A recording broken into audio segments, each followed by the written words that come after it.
नमस्कार साथियों, wings academy के यूट्यूब चैनल पर आप सभी लोगों का स्वागत है। मैं हूं दिनेश और आप मेरे साथ में पढ़ रहे हैं हिंदी विषय। हिंदी विषय के अंदर अपन ने एक टॉपिक स्टार्ट किया था संधि। संधि के अंदर अभी तक अपन ने स्वर संधि के प्रकार, उनके क्या बनते हैं नियम, उनके सब के उदाहरण देखे। फिर अपन ने आगे पढ़ा था व्यंजन संधि के नियमों के बारे में बात की। फिर अपन ने कल अंतिम क्लास के अंदर शुरुआत की थी विसर्ग संधि की। तो एक बार जो अपन ने लास्ट क्लास के अंदर पढ़ा था उसको देख लेते हैं, फिर आज की क्लास को शुरुआत करेंगे। तो अपने कल का जो पहला नियम था विसर्ग संधि का, वो नियम ये था कि अ के बाद विसर्ग मिले, अ विसर्ग के साथ में आए और उसके बाद में यदि सगोश व्यंजक आता है, तो क्या था नियम कि अ विसर्ग के साथ मिले और उसके बाद में यदि सगोश व्यंजक मिलता है, सगोश व्यंजक मिलता है, तो सगोश व्यंजक का क्या अर्थ होता है, वो अपन ने कल की क्लास के अंदर देखा था। तो सगोश अपन पढ़ते हैं स्वर और व्यंजन। सगोश कौन-कौन से होते हैं कि तीसरा वर्ग, चौथा वर्ग और पांचवा वर्ग।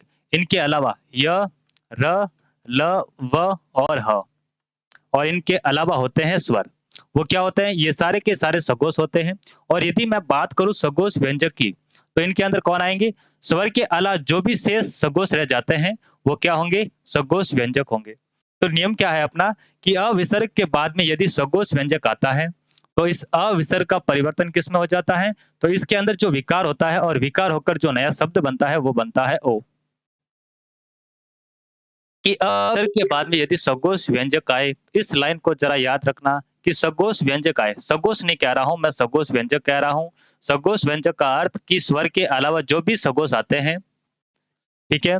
तो अविसर्ग के बाद में सगोश व्यंजक, तो अविसर्ग का परिवर्तन किसके अंदर? ओ के अंदर परिवर्तन होता है। फिर अपना दूसरा नियम ये था, दूसरा नियम अपन ने पढ़ा था कि स्वर के बाद में यदि सगोश मिले, स्वर के बाद में आपको क्या मिले? सगोश मिले, इसके बारे में अपन ने बात की थी। तो नियम क्या है कि स्वर के बाद विसर्ग आए और विसर्ग के बाद में सिर्फ सगोश मिले। सगोश व्यंजक या सगोश स्वर की बात नहीं कर रहा मैं, सगोश की बात कर रहा हूँ। तो स्वर के बाद विसर्ग हो और विसर्ग के आगे आपको किसका मेल करवा रहे हैं? सगोश का मेल करवा रहे हैं। तो इस विसर्ग का किसमें परिवर्तन हो जाता है? इस र में परिवर्तन हो जाता है। तो कुछ उदाहरणों की अपन ने कल की क्लास के अंदर बात की थी। उन्हीं उदाहरणों को आगे बढ़ते हैं, आगे देखते हुए चलते हैं कि इनका अपन संधि किस प्रकार से करेंगे। तो आगे आपके सामने उदाहरण लिखा आ रहा है बही धन आगमन। क्या लिखा आ रहा है? बही धन आगमन। आइए देखते हैं कि इसका अपन संधि किस प्रकार से करेंगे। मैंने शब्द लिखा बही धन आगमन।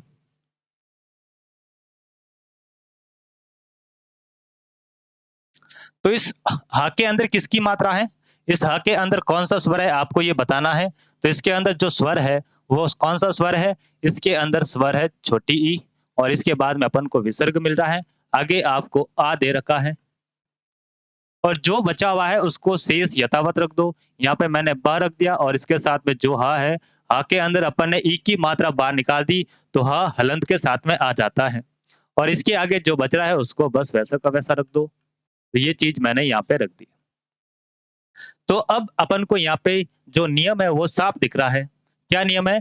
कि स्वर के बाद में विसर्ग आ रहा है, बिल्कुल आ रहा है और उसके बाद में अपन को क्या दे रखा है? आ दे रखा है। तो आ क्या होता है? सगोश होता है या फिर अघोष होता है? तो आ क्या होता है? आ सगोश होता है। क्योंकि अ क्या है? आ स्वर है। तो जो स्वर होता है वो क्या होता है? सगोश होता है। तो नियम क्या है कि स्वर के बाद में आपको विसर्ग मिले और इनका मेल यदि सगोश के साथ में होता है, तो इस विसर्ग का परिवर्तन किसमें हो जाता है? तो इस विसर्ग का परिवर्तन र के अंदर हो जाता है।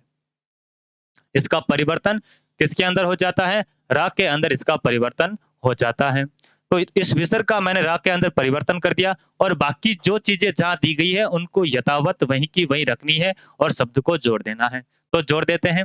यहाँ पे अपन के क्या बच रहा है? यहाँ पे अपन का बच रहा है, वही बच रहा है और विसर्ग का अपन ने र के अंदर परिवर्तन कर दिया और आगे आपको जो शब्द दिया गया उसको वैसा का वैसा रख देते हैं। तो इसको मैं यहाँ पे आगमन को वैसा का वैसा रख देता हूँ और इसको मैंने यहाँ पे रख दिया। अब इस र के अंदर इस आ की मात्रा जुड़ जाएगी, इस र के अंदर आ की मात्रा जुड़ जाएगी, तो शब्द अपना क्या बन जाएगा? तो शब्द अपना बन जाएगा बहिरागमन। शब्द क्या बन जाएगा? बहिरागमन अपना शब्द बन गया। ठीक है? तो बहिधन आगमन का संधि क्या होता है? बहिरागमन होता है। तो मैं यहाँ पे आपके सामने लिख देता हूँ बहिरागमन।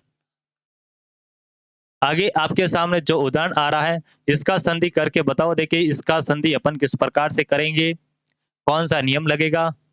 तो अपन ने तरीका समझ लिया कि इसका नियम किस प्रकार से लगेगा। अब अगर इसको मेरे को जल्दी करना है अब अगर इसको मेरे को जल्दी करना है, तो मैं इसे जल्दी किस प्रकार से करूँगा? तो यहाँ पे अपन को क्या दे रखा है, निधन अपराध। इस निधन अपराध वाले शब्द को ज़रा ध्यान से देखना, क्योंकि ये जो शब्द है, इसको हमेशा अपन अशुद्ध लिखते हैं और शब्द शुद्धि वाला जो अपन अशुद्ध लिखते हैं, परीक्षक शब्द शुद्धि के अंदर वही शब्द सबसे पहले उठा के पूछता है, क्योंकि उनको पता है कि स्टूडेंट कहाँ पे गलती करेंगे। ठीक है?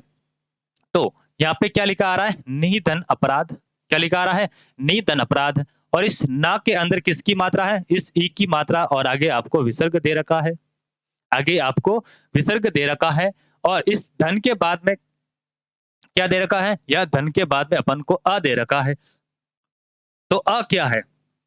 अ सगोश है। अ क्या है? अ सगोश है। तो नियम क्या है अपना? बस नियम इतना सा है कि स्वर के बाद विसर्ग हो, और इनका मेल यदि सगोश के साथ में होता है, तो विसर्ग का र में परिवर्तन हो जाता है।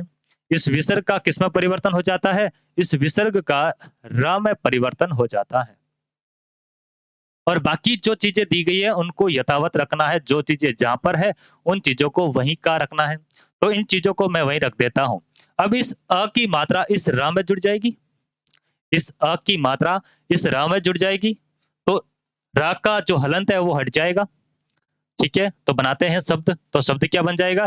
तो शब्द अपना बन जाएगा, देखो यहाँ पे आपका नी हो गया, और आगे आपको विसर्ग दे रखा है, और इस विसर्ग का अपन ने किसमें परिवर्तन करवा दिया? इस रा के अंदर परिवर्तन करवा दिया, और रा में इस आ की मात्रा जुड़ गई, तो र हलन रहित हो जाएगा। और आगे आपको यहाँ पे जो शब्द बच रहा है उसको यहाँ पे रख देते हैं। तो शब्द अपना क्या बना? निरपराध बना। शब्द क्या बना? निरपराध शब्द बना। लेकिन अपन इसको उच्चारण कैसे करते हैं? निरपराध। क्या बोलते हैं? निरपराध। तो जैसा अपन बोलते हैं वैसा शब्द लिखते हैं। तो शब्द अपन क्या बोलते हैं? ये इसको इस प्रकार से अपन बोलते हैं, निरपराध। तो इन दोनों में से शुद्ध कौन-सा है? अब आप अच्छे से समझ गए होंगे कि इसका नियम क्या है और इसका नियम किस प्रकार से लगता है। अब मैं उम्मीद करता हूँ कि इन दोनों शब्दों में से अगर आपको शब्द शुद्धि के अंदर शब्द पूछेगा कि शुद्ध कौन-सा है, अशुद्ध कौन-सा है, तो आप गलत नहीं करेंगे। इस चीज़ की मैं उम्मीद करता हूँ। क्यों? क्योंकि अब अपन को समझ में आ गया कि इसका संधि किस प्रकार से होता है। इसका संधि विच्छेद अपन किस प्रकार से करते हैं। तो निरपराध शुद्ध किस प्रकार से लिखा जाता है? नि धन अपराध, इसका संधि विच्छेद होता है, और इसको शुद्ध लिखा जाता है निरपराध। लेकिन निरपराध शब्द कोई नहीं होता, यहाँ पे आ की मात्रा नहीं आती, क्योंकि अपराध शब्द होता है, अपराध शब्द नहीं होता। यदि अपराध शब्द होता, क्या अगर मैं इसको अपराध लिखता, क्या लिखता? निधन अपराध। तो क्या ये जो अपराध मैंने शब्द लिखा है, क्या ये एक सार्थक शब्द है? जी नहीं, अपराध नाम का कोई शब्द नहीं होता, इस प्रकार का कोई शब्द नहीं होता, तो इसको अपन नहीं लिखेंगे। ठीक है? तो अगला उदाहरण देखते हैं। अगला उदाहरण आपके सामने लिखा आ रहा है दूधन। यहाँ पे क्या लिखना है? योधन लिखना है। यहाँ पे क्या लिखना है आपको? योधन लिखना है। तो इसको यहाँ पे काट दो, इसको लिखो योधन। तो इस दू के साथ में मात्रा किसकी है? ऊ की मात्रा है। ऊ ऊ की मात्रा, और आगे आपको विसर्ग दे रखा है। आगे आपको विसर्ग दे रखा है, और इसका मेल किसके साथ में हो रहा है? यहाँ पे अपन को क्या मिल रहा है? योधन मिल रहा है। यानी कि या के अंदर ओ की मात्रा मिल रही है। या के अंदर ओ की मात्रा मिल रही है। तो यह क्या है? य के साथ में ओ की मात्रा। तो यह क्या है? यह सगोश है या फिर अघोष है? तो यह सगोश है। यह क्या है? सगोश है। जैसे कि अभी अपन ने सीखा था कि सगोश कौन से होते हैं, अघोष कौन से होते हैं।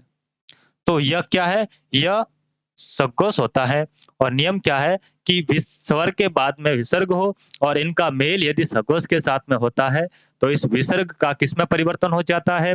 तो इस विसर्ग का परिवर्तन हो जाता है इसके र में परिवर्तन हो जाता है। तो मैंने इस विसर्ग का र में परिवर्तन कर दिया, और बाकी जो शब्द जहाँ हैं उनको वहाँ का वहाँ रख दो। तो मैं रख देता हूँ। अब देखो यहाँ पे इस र के तुरंत बाद में आपको क्या मिल रहा है? य मिल रहा है। इस र के तुरंत बाद में आपको क्या मिल रहा है? य मिल रहा है। इसका मतलब य क्या है? व्यंजन है। तो इस र के साथ में क्या कोई मात्रा जुड़ेगी? या फिर ये र आधा ही रहेगा, शुद्ध ही रहेगा? तो र के साथ में किसी भी प्रकार की कोई मात्रा नहीं जुड़ेगी, क्योंकि इस र के तुरंत बाद कोई भी स्वर अपन को नहीं मिल रहा। अगर कोई स्वर मिलता तो उस स्वर की मात्रा होती और उस मात्रा को अपन इस र के साथ में जोड़ देते। जैसे कि इस र के बाद में अपन को अ मिला और इसके बाद में तुरंत अपन को आ मिला। इसीलिए अपन ने इस र के साथ में आ की मात्रा जोड़ दी थी और यहाँ पे अपन ने अ की मात्रा जोड़ दी। जबकि यहाँ पे अपन को व्यंजन मिल रहा है और व्यंजन की कोई मात्रा नहीं होती। ठीक है? तो अपन इसको किस प्रकार से लिखेंगे? ये दू को मैंने वैसा का वैसा लिख दिया। आगे मेरे को इस विसर्ग का क्या करना था? इस विसर्ग का मेरे को र करना था। र हलंत के साथ में है। इस चीज़ का विशेष ध्यान रखें। तो मैंने इसके साथ में हलंत के साथ में इसको मैंने लिख दिया और आगे क्या दे रखा है? योतन दे रखा है। तो मैं इस योतन को वैसा का वैसा रख दूँगा। अगर मेरे को इस शब्द को सही से लिखना हो, इस र को रेफ के अंदर पहुँचाना हो, तो मैं इस रेफ को कैसे पहुँचाऊँगा? तो इस र को मैं क्या कर दूँगा? इस र का मैं कर दूँगा, यहाँ से ये हटा के ये र चला जाएगा यहाँ पर ऊपर। ये र ऊपर चला गया, तो ये शब्द क्या बन गया? ये शब्द आपका बन गया दुर्योधन। शब्द क्या बन जाएगा? ये शब्द आपका बन जाएगा दुर्योधन। क्या चीज़ आपको समझ में आई कि नहीं आई कि अपन ने इसका संधि किस प्रकार से किया? क्या आपको ये तरीका समझ में आया कि नहीं आया? अगर आपको ये तरीका आपको अगर शॉर्टकट लग रहा है, तो इस तरीके से आप कर सकते हैं। ये तरीका आपके सामने पड़ा। इस जब कभी भी किसी शब्द के अंदर आप उलझ जाओ, जैसे कि उसका संधि विच्छेद करके दे रखा है और मेरे को समझ में नहीं आ रहा कि यहाँ पे कौन-सा नियम लगेगा। कौन-सा नियम लगेगा, उस स्थिति के अंदर आपको इस प्रकार से करना है। यदि आपके अंदर वो क्षमता आ गई कि मैंने इसका विच्छेद देखा और मेरे को नियम झटाक से याद आ गया। तो आप वहाँ से कर सकते हैं कि दो के साथ में उ की मात्रा है, उसके बाद में विसर्ग है और आगे मेरे को आ दे रखा है, आ स्वर है, स्वर सघोष होता है। नियम मेरे को याद आ गया कि स्वर विसर्ग के साथ आए और उसके बाद यदि सघोष आता है, तो विसर्ग का र के अंदर परिवर्तन हो जाता है। तो इस प्रकार से आप इसको कर सकते हैं। तो इस र विसर्ग का र के अंदर परिवर्तन हो गया। अब इस आ की मात्रा स्वर है, स्वर की अपनी मात्रा होती है, तो इस आ की मात्रा इस र के साथ में जुड़ जाएगी, तो शब्द क्या बन जाएगा? तो शब्द बन जाएगा दुराचरण। शब्द क्या बन जाएगा? दुराचरण शब्द बन जाएगा। ठीक है? तो अपने अभी तक विसर्ग संधि के 2 नियम देखे। तो दूसरा नियम क्या देखा अपन ने कि स्वर के बाद में विसर्ग हो और इनका मेल यदि सघोष के साथ में होता है, तो विसर्ग का परिवर्तन किसमें हो जाता है? र के अंदर परिवर्तन हो जाता है। बढ़ते हैं अगले नियम की ओर। अगला नियम क्या है? देखो, दूसरा नियम क्या था? यहाँ पे दोनों के अंदर जो फ़र्क है वो बताता हूँ मैं आपको, कि स्वर के बाद में विसर्ग मिल रहा है और विसर्ग के बाद में किसके साथ मेल हो रहा है? सघोष के साथ में मेल हो रहा है। तो यहाँ पे जो ये नियम है, यहाँ पे क्या दे रखा है कि स्वर के बाद में विसर्ग आए और विसर्ग के बाद में यदि र आता है, तो नियम तो सेम है। नियम तो सेम है। यहाँ पे भी क्या है? सघोष और र भी क्या होता है? र भी सघोष होता है। र भी क्या होता है? र भी सघोष होता है। तो इसका नियम किस प्रकार से अलग है? अगर इस र को अलग से पढ़ रहे हैं, तो ये अलग क्यों पढ़ रहे हैं? तो इसका किस प्रकार से अलग नियम बनेगा? इस नियम से। तो इसका अलग से किस प्रकार से नियम बनेगा? आइए देखते हैं। यहाँ पे स्वर के स्थान पर आपको 2 स्वर लेने हैं। यहाँ पे आपको 2 स्वर लेने हैं। यहाँ पे सारे स्वर नहीं आएँगे, ठीक है? तो वो 2 स्वर कौन से हैं? एक तो आपको ई और एक आपको मिलेगा उ। तो मैंने यहाँ पे स्वर प्लस र क्यों लिखा? ताकि आपको नियम आसानी से याद हो जाए और यहाँ पे जो कन्फ्यूज़न होता है कि स्वर के बाद में सघोष आए, क्योंकि सघोष के अंदर र भी आता है। तो इस कन्फ्यूज़न को दूर करने के हिसाब से मैंने यहाँ पे लिखा कि स्वर के बाद में यदि र आता है, तो आपको बस अपने दिमाग में ये रखना है कि स्वर कौन से? तो ई और उ।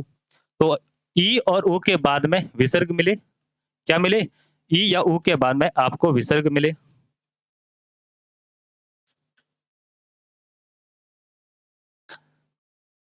ई या उ के बाद में क्या मिले?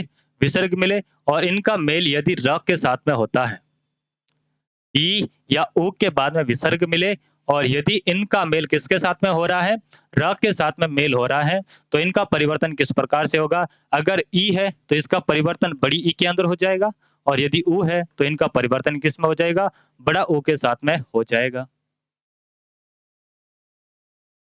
ठीक है? तो नियम समझ में आया कि नहीं आया? नियम क्या है? इन दोनों नियमों के अंदर जो फ़र्क है वो देख लीजिए एक बार वापिस से कि स्वर आए विसर्ग के साथ में और इसके बाद में यदि सघोष के साथ में मेल होता है, तो इस विसर्ग का अपन किसमें परिवर्तन कर रहे थे? इसका परिवर्तन र में कर रहे थे। इस नियम के अंदर आपको याद रखना है कि सघोष में भी इस र के अलावा जो भी सघोष है, उनकी बात यहाँ पे की जा रही है। कि स्वर के बाद में विसर्ग मिले और उनका मेल किसके साथ में? सघोष के साथ में, तो विसर्ग का परिवर्तन किसमें? र में। और यदि स्वर का मेल र के साथ में और स्वर कौन से? ई और ऊ। स्वर कौन से होंगे? ई और ऊ और इनके बाद में यदि आपको विसर्ग मिलता है और इनका मेल यदि र के साथ में होता है, तो ई किसमें चली जाएगी? तो ई चली जाएगी अपने दीर्घ रूप में। और ऊ किसमें चला जाएगा? ऊ भी अपने दीर्घ रूप में चला जाएगा। ठीक है? आइए देखते हैं उदाहरणों के साथ इनको और बेहतर तरीके से समझने की कोशिश करते हैं। नियम बस इतना सा है कि ई या ऊ के बाद में विसर्ग मिले और इनका मेल यदि र के साथ में होता है, तो इनका हमेशा क्या कर देंगे? इनका दीर्घ रूप कर देंगे। तो पहला उदाहरण आपके सामने लिखा आ रहा है नि धन रुज। क्या लिखा आ रहा है?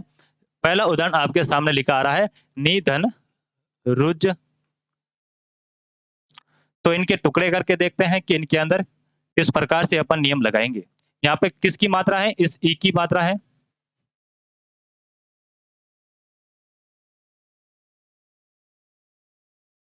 यहाँ पे किसकी मात्रा मिली अपन को?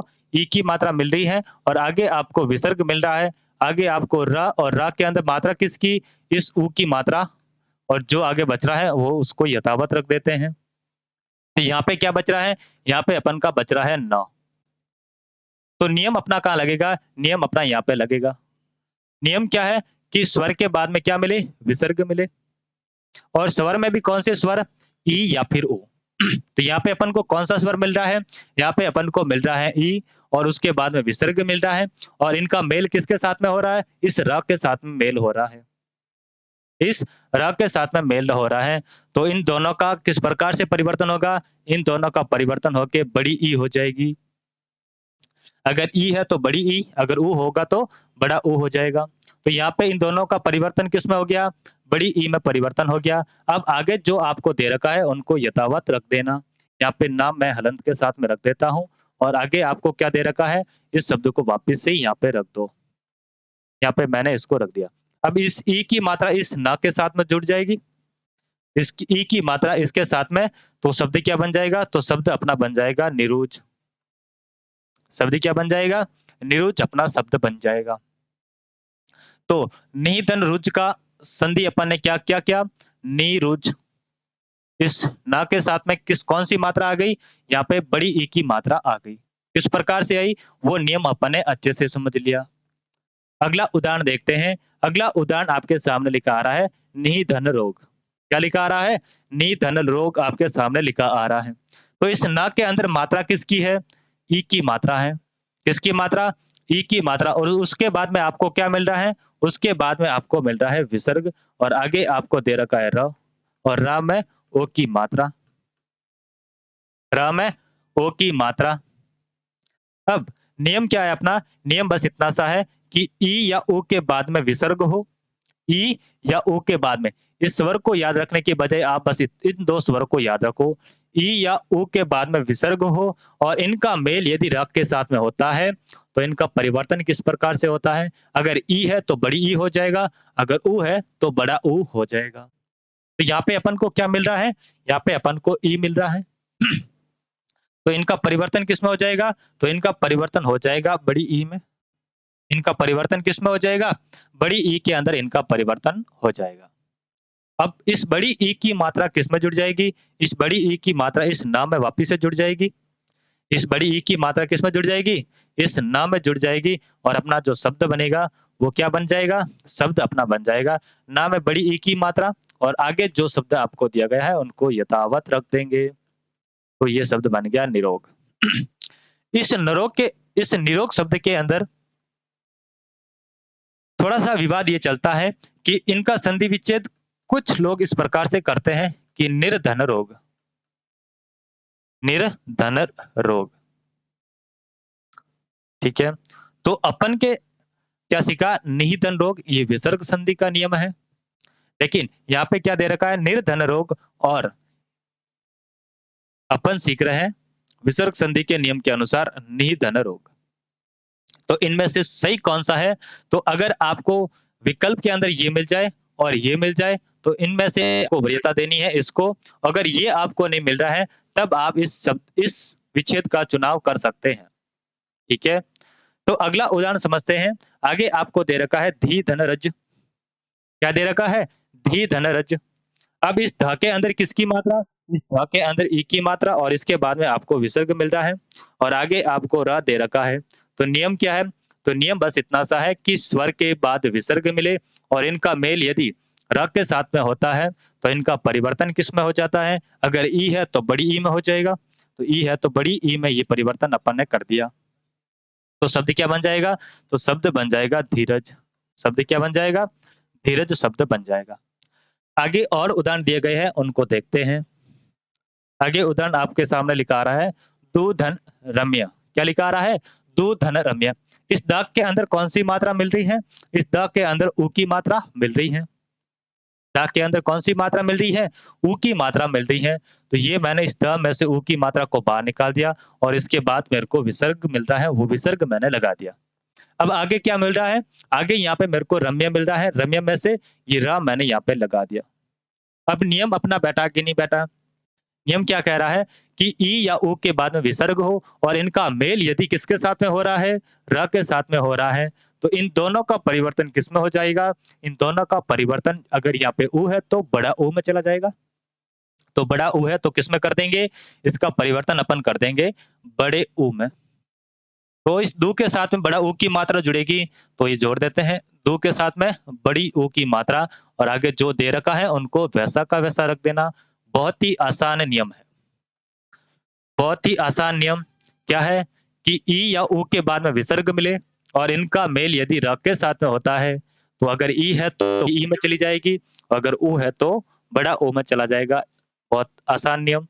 अगला उदाहरण आपके सामने लिखा आ रहा है चक्षु रोग और उसके बाद निधन रंध्र, दू धनराज इन सभी शब्दों का आपको संधि करके देखना है। ठीक है? तो बढ़ते हैं अगले नियम पर। अगला नियम क्या है? अगला नियम देखते हैं। तो अभी तक अपन ने जो नियम देखे, एक बार वापस से मैं आपको बता देता हूँ कि पहला नियम अपन ने क्या पढ़ा था कि पहला नियम अपन ने पढ़ा था कि अ विसर्ग के साथ में आए और उसके बाद में यदि सघोष व्यंजक आता है, सघोष व्यंजक आता है, तो इन दोनों का परिवर्तन किस में हो जाता है? तो इन दोनों का परिवर्तन हो जाता है ओ के अंदर। दूसरा नियम अपना ये था कि स्वर के बाद में सघोष मिले, स्वर के बाद में सघोष मिले और सघोष में भी कौन-सा सघोष छोड़कर इस र के अलावा, इस र के अलावा जो भी सघोष मिल रहा है, तो इस विसर्ग को किसमें बदल देंगे? इस विसर्ग को अपन बदल देंगे इस र में। अच्छा, अपन ने इस र को यहाँ पे छोड़ दिया, तो र के साथ किस प्रकार से अलग नियम बनेगा? आइए देखते हैं।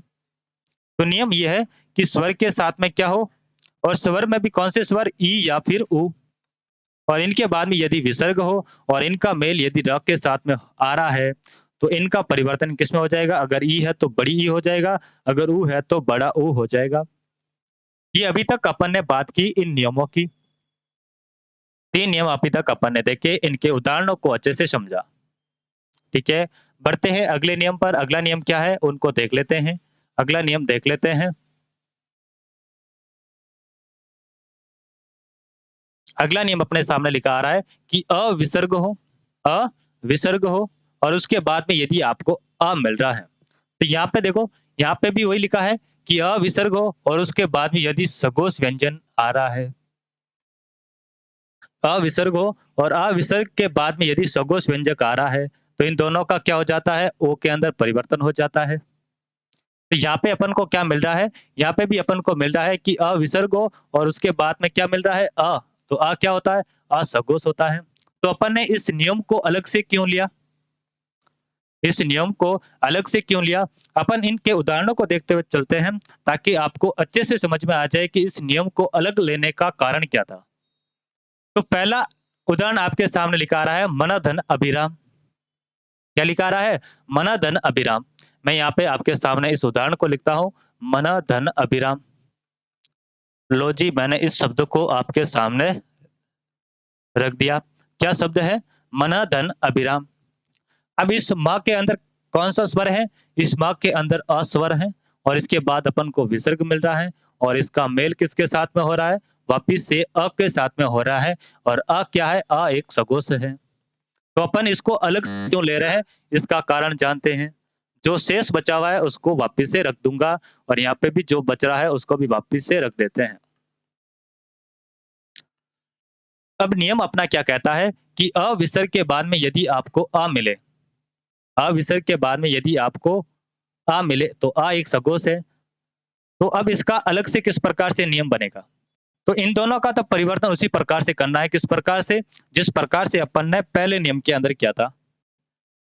जैसे अपन ने पहले नियम के अंदर किया था, क्या-क्या? कि अ विसर्ग के बाद में सगोश व्यंजक मिले, तो इसके अंदर भी अपन वैसा ही कर देंगे कि अ विसर्ग के बाद में यदि आपको सगोश मिले, तो इनका परिवर्तन किस में हो जाएगा? इनका परिवर्तन ओ के अंदर हो जाएगा। इनका परिवर्तन ओ के अंदर हो जाएगा। जो आगे आपको अ दे रखा है और इसका क्या कर देंगे? इसका लोप कर देंगे। इसका क्या कर देंगे? इसका लोप कर देंगे। तो ये उस नियम से अलग किस प्रकार हुआ कि इन दोनों का तो अपन ने वो किया था, लेकिन इसके बाद जो आपको दिया जा रहा था, उसको अपन यथावत रख रहे थे। लेकिन यहाँ पे आगे आपको जो स्वर मिल रहा है, उसका लोप करवाना है। तो क्या आपको ये चीज़ समझ में आई कि नहीं आई कि दोनों नियमों को अलग-अलग क्यों रखा? दोनों को साथ में ही रख लेते, एक नियम कम हो जाता, एक न नियम कम याद करना पड़ता।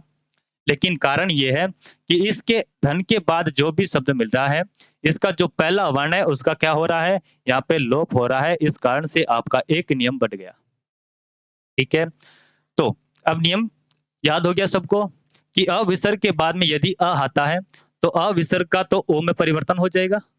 अविसर्ग का ओ के अंदर परिवर्तन हो जाएगा और जो आगे आपको अ दे रखा है, उसका क्या हो जाएगा? उसका लोप हो जाएगा। इस अ का लोप हो जाएगा। तो यहाँ पे इस शब्द का संधि क्या बनेगा? तो इस अविसर्ग का अपन ने लोप ओ बना दिया और आगे जो अ दिया गया है उसका लोप करवा दिया। जो शेष बच रहा है उसको वापिस अपन रख देते हैं। तो यहाँ पे क्या बचा हुआ है? यहाँ पे मना और यहाँ पे इसका ओ हो गया और इसके बाद में अपन का बच रहा है ये भीराम। तो इस ओ की मात्रा इस ना के साथ में जुड़ जाएगी। इस ओ की मात्रा इस ना के साथ में जुड़ जाएगी। तो जोड़ देते हैं इस ना के साथ में नो, ये हो गया और आगे जो बचा हुआ है उसको वापिस अपन यहाँ पे रख देंगे। तो शब्द अपना क्या बन जाएगा? मनोभिराम शब्द बन जाएगा।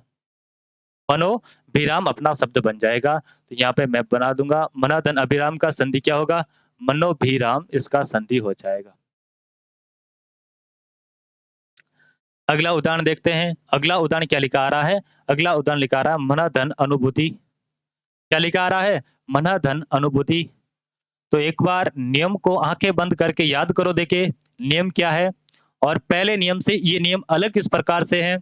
दोनों के अंदर आपको फ़र्क देखना है कि दोनों अलग किस प्रकार से हैं। तो चीज़ आपको समझ में आ गई। देखते हैं अगला उदाहरण। मनाधन अनुभूति। क्या लिखा आ रहा है? मनाधन अनुभूति। इस ना के अंदर कौन-सा स्वर है? इस ना के अंदर अ स्वर है और इसके बाद मेरे को विसर्ग मिल रहा है और आगे मेरे को क्या मिल रहा है? ये अ मिल रहा है। मिल रहा है। तो इन दोनों का क्या हो जाएगा? इन दोनों का परिवर्तन हो जाएगा ओ के अंदर। इन दोनों का परिवर्तन ओ के अंदर हो जाएगा और इस अ का क्या हो जाएगा? लोप हो जाएगा। तो लोप कर देते हैं। अब इस ओ की मात्रा इस ना में जोड़ देंगे। इस ओ की मात्रा इस ना में जोड़ दी, तो अपना शब्द क्या बन जाएगा? तो शब्द बन जाएगा मनोनुभूति। तो शब्द अपना क्या बन गया? मनोनुभूति। ठीक है? तो अगला उदाहरण देखते हैं। अगला उदाहरण लिखा आ रहा है मनाधन अभिलाषा। क्या लिखा आ रहा है? मनाधन अभिलाषा।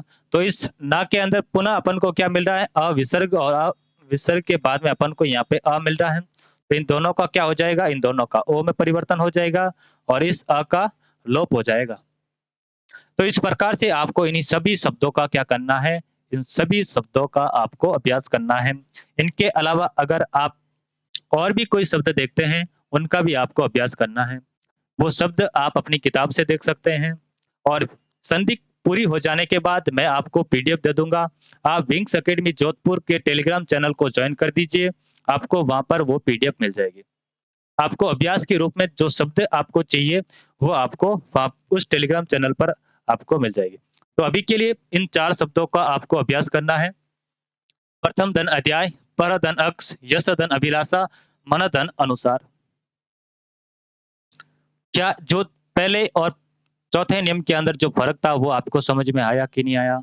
अगर वो फ़र्क आपको समझ में आ गया है और ये तरीका जो हम बता रहे हैं आपको समझ में आ रहा है, तो वीडियो को लाइक करें, वीडियो को शेयर करें और यदि चैनल पर नए हैं, तो चैनल को सब्सक्राइब। तो आइए समझते हैं अगला नियम। अगला नियम किस प्रकार से बनेगा और ये जो नियम है, जो अभी तक अपन ने 2 नियम पढ़े, उन नियम से अलग किस प्रकार से हैं, आइए उसको समझने की कोशिश करते हैं। अपने सामने पहले नियम क्या लिखा है, वो उसको समझ लेते हैं।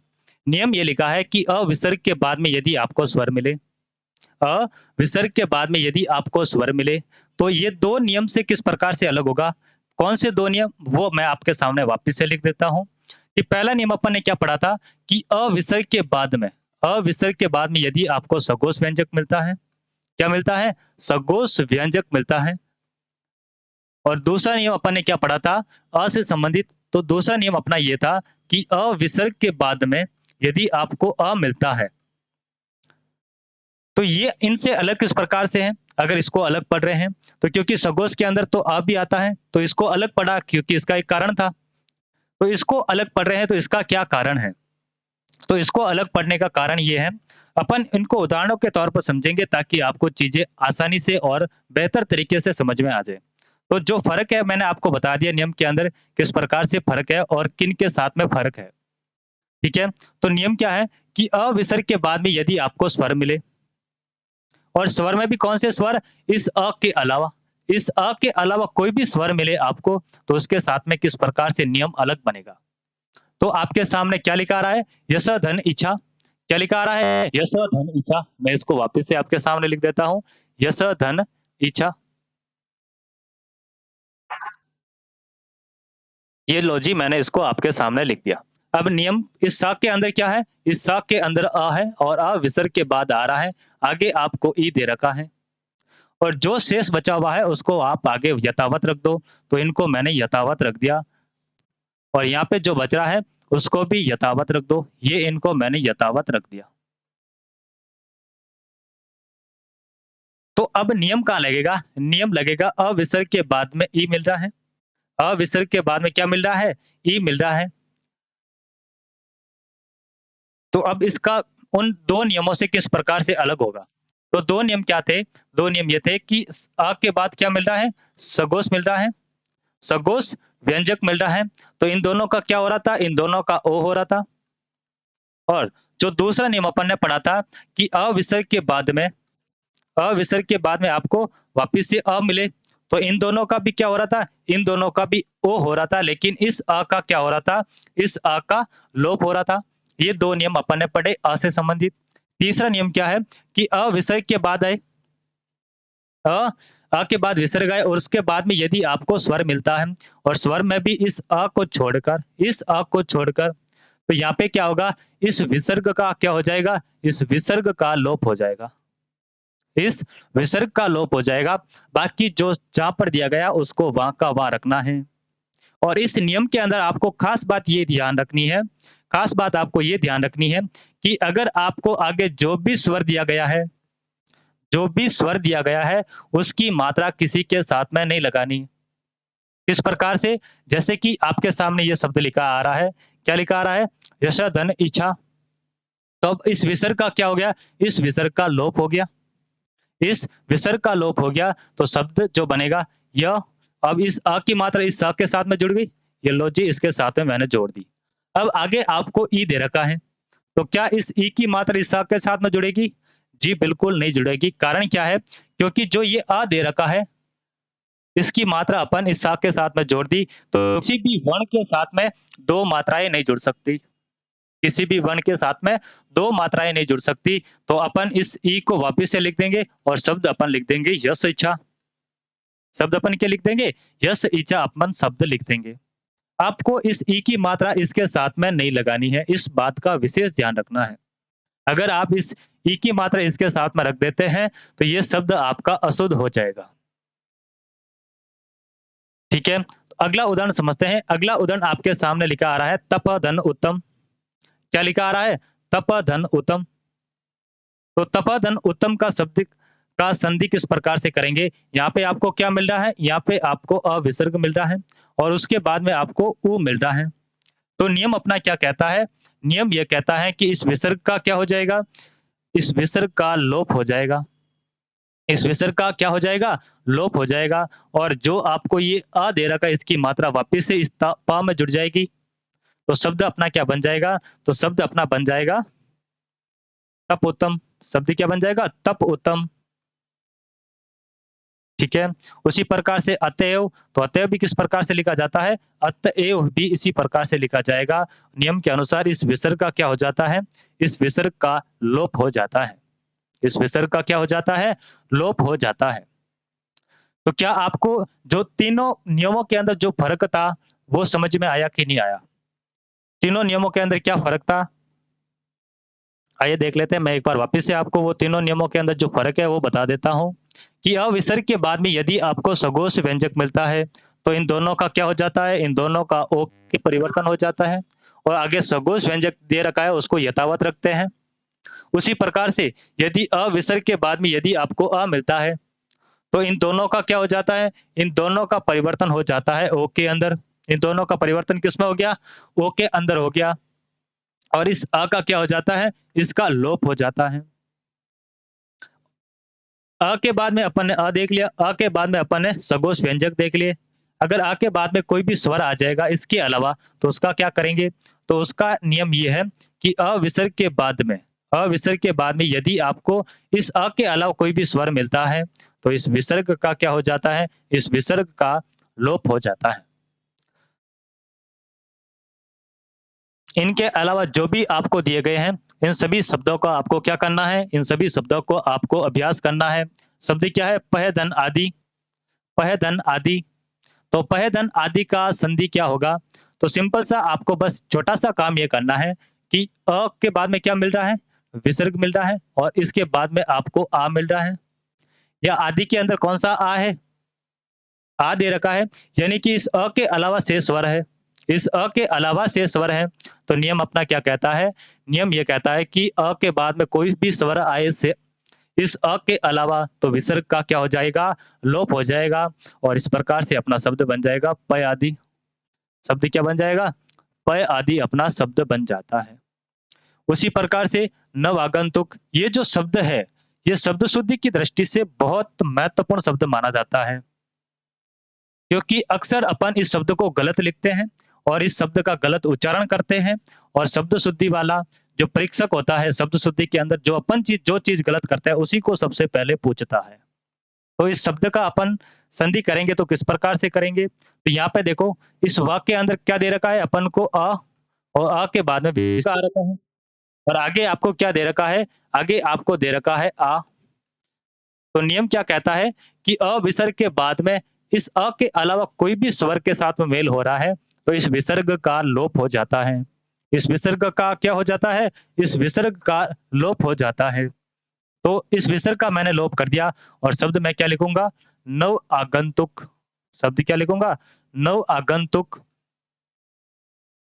लेकिन अपन इसको अक्सर किस प्रकार लिखते हैं? तो अपन इसको लिखते हैं नवागंतुक। क्या लिखते हैं?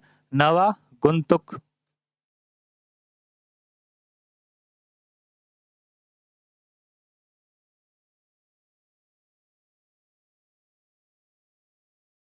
लेकिन इस प्रकार का कोई शब्द नहीं होता। ये एकदम अशुद्ध शब्द होता है और शब्द शुद्धि वाला इसके अंदर अपन से प्रश्न प्रश्न पूछता है। लेकिन अब अपन इसको सही करेंगे तो वो किस प्रकार से करेंगे? अपन करेंगे नव आगंतुक, इस शब्द को इस प्रकार से एकदम शुद्ध लिखेंगे। ठीक है? तो आगे बढ़ते हैं। अगला उदाहरण देखते हैं, अगला उदाहरण आपके सामने लिखा आ रहा है, अतः धन एव, ततः धन एव। तो इन शब्दों को अपन अक्सर सही लिखते हैं, ठीक है? तो इनको किस प्रकार से लिखते हैं? इनको लिखेंगे अतएव, इनको कैसे लिखेंगे? अतएव लिखेंगे, और इनको लिखेंगे ततएव। यहाँ पे सिंपल सा आपको बस ये काम करना है, इस विसर्ग का आपको लोप करवाना है। ठीक है? तो आज की क्लास के अंदर अपन ने क्या पढ़ा? आज की क्लास के अंदर अपन ने पढ़ा 3 नियम, अपन ने आज की क्लास के अंदर देखे।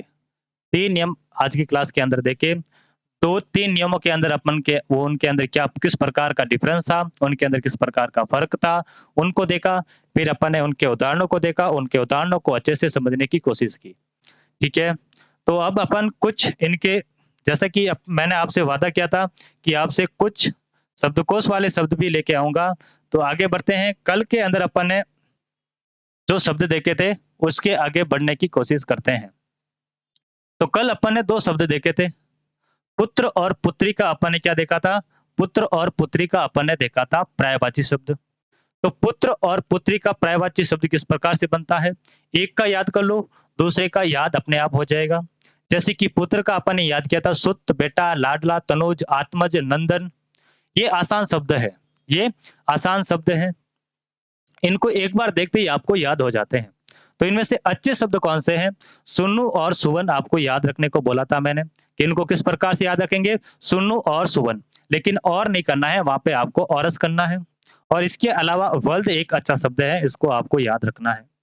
और यदि मेरे को पुत्री के पर्यायवाची शब्द याद करने हैं, तो जो पुत्र के जो ऊपर के शब्द दिए गए हैं, उनके साथ में या तो आ प्रत्यय जोड़ दो या फिर ई प्रत्यय जोड़ दो। उस प्रकार से अपने ये शब्द बने थे, सुता, बेटी, लाडली, तनुजा, आत्मजा, नंदिनी। ठीक है? तो अपन इनको शुरुआत में लेके आ रहे हैं, कारण क्या है? आइए देखते हैं कि पुत्र और पुत्री का किस प्रकार से।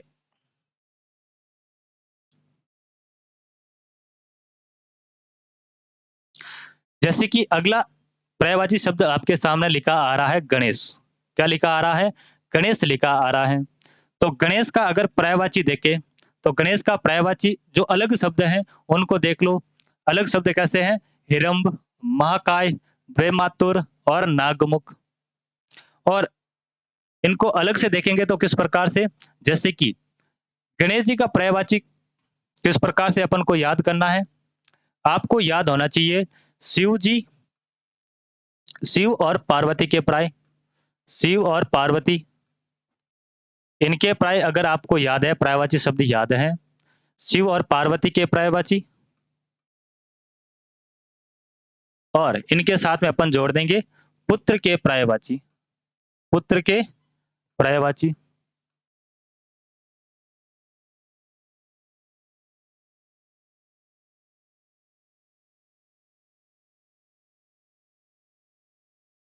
क्या जोड़ देंगे?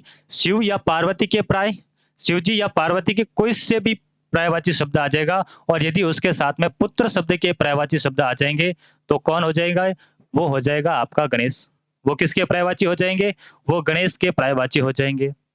और इसके अंदर आपको एक बात का ये ध्यान रखना है कि यदि आपको शिव और पार्वती के पर्यायवाची और पुत्र के पर्यायवाची दे रखे हैं, और यदि आपको ऑप्शन के अंदर गणेश जी ना मिले, तो दूसरा क्या मिल सकता है? तो वो आपको मिल सकता है कार्तिकेय। क्या मिल सकता है? कार्तिकेय, क्योंकि कार्तिकेय भी किसका पुत्र है? शिव पार्वती का। ठीक है? उसी प्रकार से अपन ने एक और याद किया था, पवन सुत। तो अगर आपसे हनुमान के पर्यायवाची पूछे, किसके? हनुमान के पर्यायवाची पूछे, तो वो हनुमान किसका पुत्र है? वो पवन, पवन के पर्यायवाची।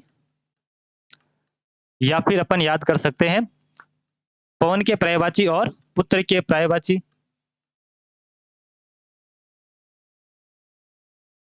तो ये किसका पर्यायवाची हो जाता है? तो ये पर्यायवाची हो जाता है हनुमान का। हनुमान का पर्यायवाची अगर आपसे पूछे, तो उनको आप इस प्रकार से याद कर सकते हैं। और कौन? अच्छा, गणेश जी के मेरे को और पर्यायवाची शब्द याद करना है, तो मैं उनका आपको एक छोटा-सा हिंट बताता हूँ। वो हिंट ये है कि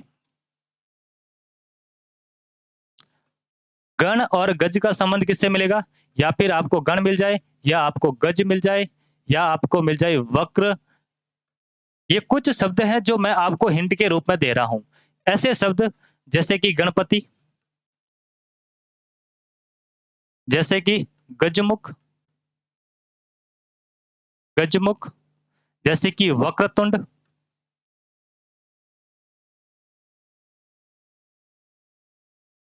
अगर आपको ऐसे शब्द मिल जाए जिनकी शुरुआत में आपको गण मिल जाए या फिर गज मिल जाए या फिर वक्र मिल जाए, तो ये सभी किनके पर्यायवाची होंगे?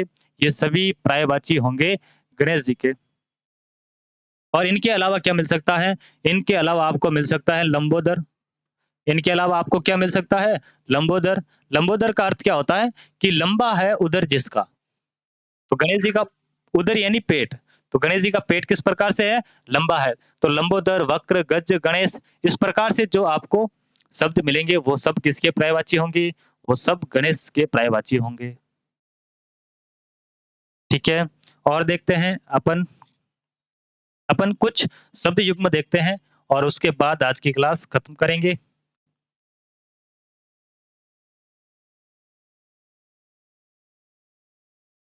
तो पिछली क्लास के अंदर अपन ने 2 शब्द देखे थे।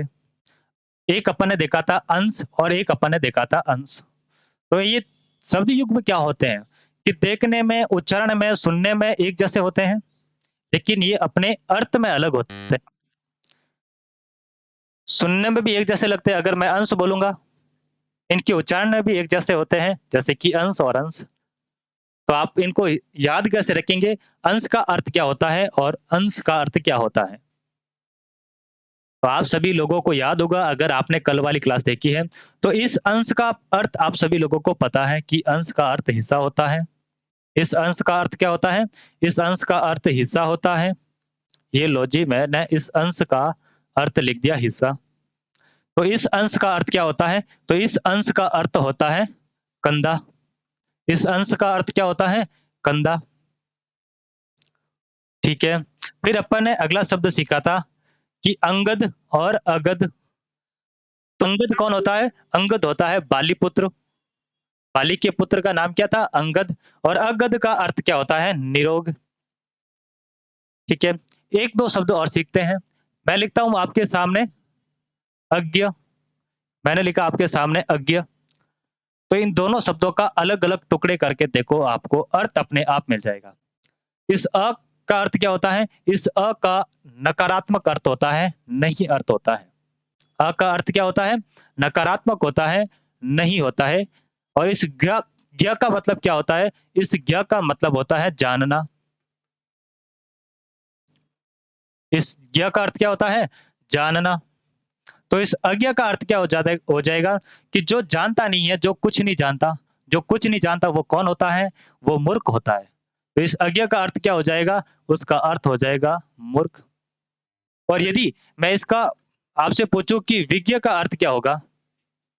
इस विज्ञ का अर्थ क्या होगा? तो ज्ञ का अर्थ क्या होता है? ज्ञ का अर्थ हो गया जानना। इस ज्ञ का अर्थ क्या हो गया? जानना। तो इस वी का अर्थ क्या होता है? तो इस वी का अर्थ होता है विशेष। इस वी का अर्थ क्या होता है? इस वी का अर्थ होता है विशेष। तो इस विज्ञ का अर्थ क्या हो जाएगा? कि जो विशेष को जानता है, यानी कि जानकार। तो विज्ञ का अर्थ क्या हो जाएगा? जानकार, अक्लमंद। तो ये दोनों आपस में क्या होते हैं? ये दोनों आपस में विलोम होते हैं। ये एक दूसरे के क्या है? ये एक दूसरे के विपरीत होते हैं। जानकार और मूर्ख, अज्ञ और विज्ञ। उसी प्रकार से एक और शब्द सीखते हैं, अविज्ञ। शब्द मैंने क्या लिखा? अविज्ञ। और एक शब्द मैं आपके सामने लिखता हूं, अनभिज्ञ।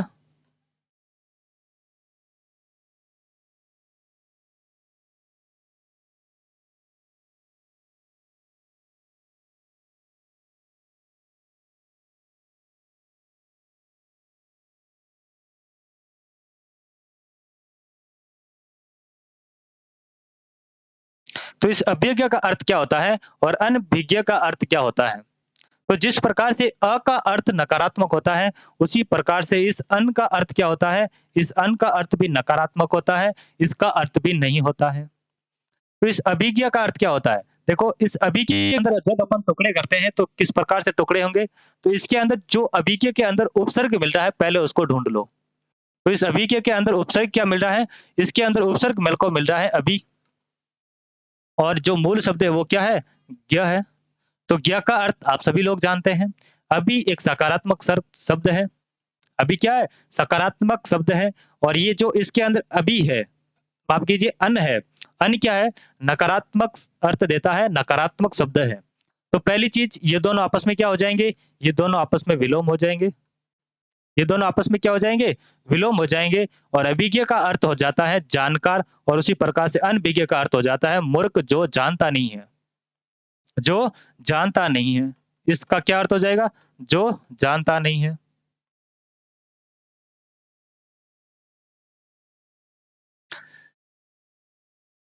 ठीक है, तो आज की क्लास के अंदर अपन ने क्या पढ़ा? विसर्ग संधि के कुछ नियम पढ़े और इनके अलावा जैसा कि मैंने आपको बोला था कि अपन हिंदी व्याकरण के अलावा शब्दकोश वाला पोर्शन भी पढ़ेंगे क्योंकि शब्दकोश वाला पोर्शन भी इम्पोर्टेंट होता है। ठीक है? तो आज की क्लास के लिए बस इतना ही। मिलते हैं अगली क्लास में, तब तक के लिए धन्यवाद।